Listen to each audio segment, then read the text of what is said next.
Más allá del rosa y el azul, que es la técnica que más conocemos, que tenemos más identificada, hay muchas otras técnicas quizás más sutiles, pero no por ello menos importantes. Por ejemplo, la mayoría de juguetes para niñas usa diminutivos.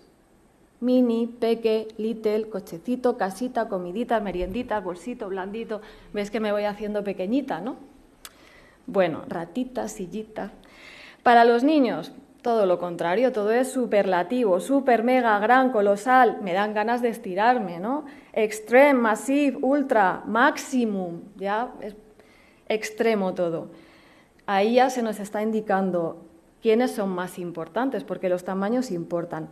Nombres diferenciados. Todo lo referente a las niñas es acerca de la moda, el glamour y la fantasía.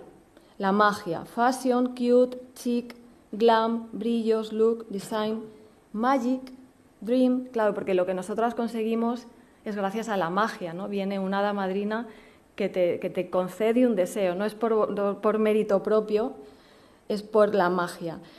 A los chicos, todo referencias bélicas. Ayer me di un paseo por uno de los grandes almacenes y me dio pavor entrar en el pasillo de los chicos. Era como el fin del mundo.